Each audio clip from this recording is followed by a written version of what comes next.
delicious cigar. Right off the bat, there's a lot of a peppery kick, which has been consistent with every one of these that I've had. And when you first light them, you get that peppery kick, and you think, oh crap, this is going to be a head-banging cigar, but it'll die down, and it'll smoothing out, and it's really, really nice.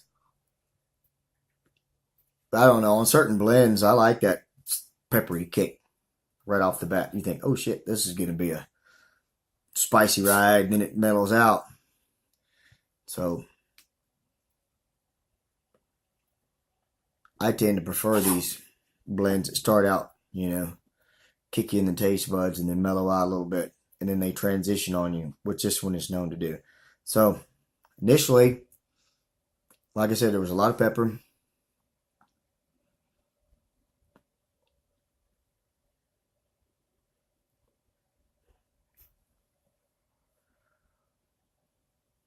Kind of a deep espresso. It's a dark nuance that I'm thinking of. Like not dark chocolate, coffee, something dark.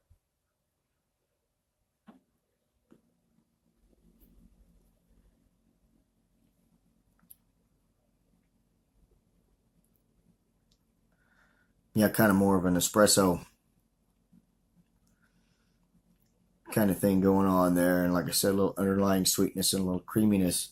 But that's my first initial impressions. I know this is going to change pretty quick, so I'll be back here in a little bit, and I'll tell you about the rest of it. Alright, so here I am back here. Just my first initial impressions were probably 15-20 minutes into it. As you can see, ash is hanging on a nice big solid chunk, and I can tell you from experience it'll make it to this band point right here. In fact, I smoked a couple of them where it broke off as I was removing this band. I think it would go longer, probably to the next band. But anyway, back to what I was saying. It started out peppery, and it stayed that way there for quite a while. Just kind of a black pepper flavor and a black pepper tingle, and then an espresso. That no sweetener, no creamer, just stout coffee taste and a lot of earth. So it really started out as a fuller bodied cigar, fuller flavored cigar. It started to mellow out here a little bit, but still a lot of the same flavors. But I just thought that I would just jabber a little bit, because that's what I said I was going to do as I smoked this. And I got thinking while I was getting into this part of it, what should I talk about? And I thought, well, since I introduced you to my dogs, I might as well give you a little backstory on them. Hank, the white-bearded old man you saw at the beginning of the video there, came along in a pretty crucial time in my life where I was going through some of the roughest years I had ever been to up to that point. And was interested in getting another dog, because the dog that I had died, and it had been a couple of years, and I got thinking it's about time to get into looking for another dog. And I was exploring the shelter route when one day I was out on the porch with my brother, whom I hadn't seen in a couple of years, and my adoptive mother, meaning I adopted her as a child. She was my mom's best friend. She's like my second mom. So we kind of adopted each other. They were over visiting. It's the first time I'd seen them both in a couple of years. Great, beautiful spring day. Nice visit. And this little black dog come walking down the street by my house, following these two teenage girls. And when they got to my corner, he peeled off and came up in the yard and walked up to me. And I'm looking at the girls, and I'm looking at him. I'm looking at the girls, I'm looking at him. They're not looking back towards him. He's not looking towards them. So I'm thinking, well, maybe he's not with them. He was just following them. He saw me. He came over down to my feet. And at first I'm like, oh, yeah, no, I don't want nothing to do with you. I don't know whose dog you are. For all I know, you're a stray, And as he kept looking up at me with those big old ears, I finally bent down and picked him up and started rubbing him. And then he loved it. And as I started petting him, I felt all the little scabs all over his little body, around his head and his neck and his shoulders, where the fleas had been eating him up. And I saw him crawling around on him, and I could feel his ribs, his little vertebrae, stuff like that. And I thought, man, what a terrible place you came from. And I wasn't really ready at that point to take on a dog, but God just thrust him in my lap. I looked down at him and I said, buddy, I don't know where you came from, but you're not going back there. And we finished our visit. My mom left, me and my brother put the puppy in the, he was only 6 months old at the time, put the puppy in the bathroom and went to Walmart. And I got dog food and toys. I got a leash. I got dog shampoo and all these things I needed, and came home, and he made this his home. Took me 2 weeks to come up with a name with him, but I finally decided to name him Hank, not for Hank the cow dog, but for Hank Williams Sr., who's a country singer that I grew up on. And I thought that would be a good name for him. And me and him have been inseparable ever since. He is one unique Chihuahua. My experience with Chihuahuas when I was a little kid was they were all wild-eyed, psycho, ankle-biting pieces of shit. They hated children. Hank over there is not that way. He's sitting there staring me in the face as I'm talking about this. Hank was not that way. He loves everybody. He doesn't know a stranger.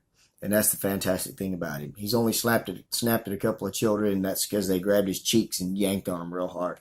But he loves kids. He'll let you carry him around by his front legs, things like that. His son, on the other hand, is not that way. But that's another time, another video. Anyway, I'm going to get a little bit further into this, and I'll get back and tell you what I think about this, and tell you a couple other stories about Hank and his life. All right, so cigar flavors, still pretty much the same. So far, they're hanging in there. I just removed the first band. The ash dropped off right before that. But like I said, the flavors, it's still a lot of that. The pepperiness has died down.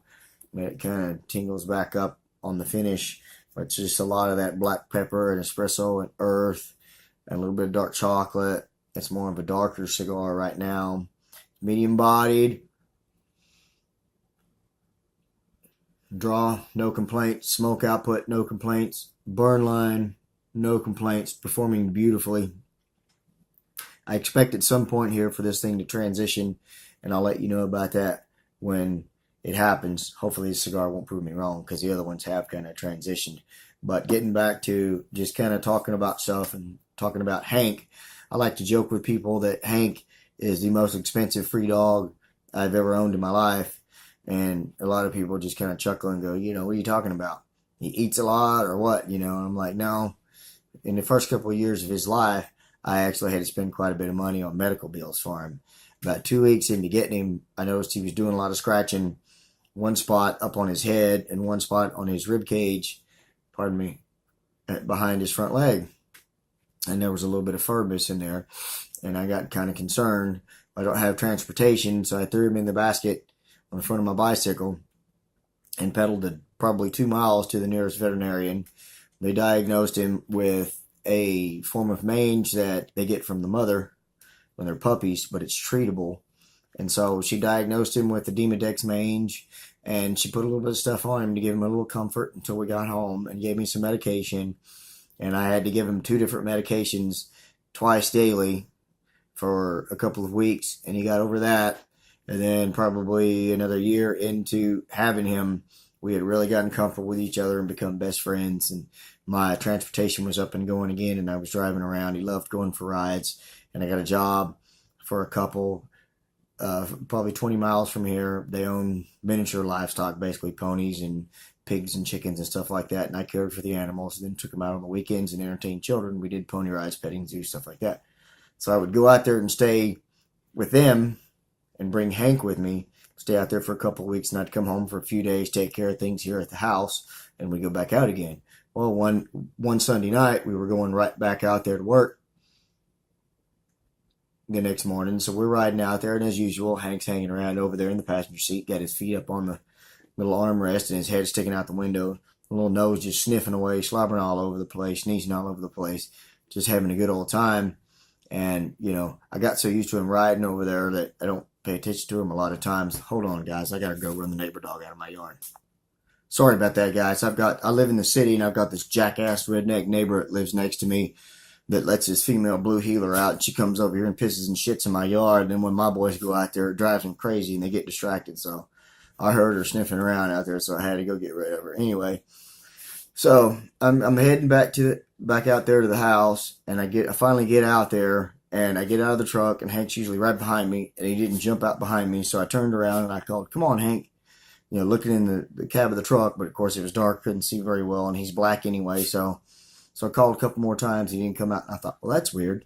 So I start looking around, outside the truck, thinking he jumped out behind me. I didn't see him. I don't see him, and I'm calling him, and I don't see him, and I don't hear him. And I think, oh shit, what happened to my dog? Did he fall out of the window? So I jump in the truck, and I backtrack back up a couple of miles to the end of the road that I turned down the last time I looked over and saw him in the seat.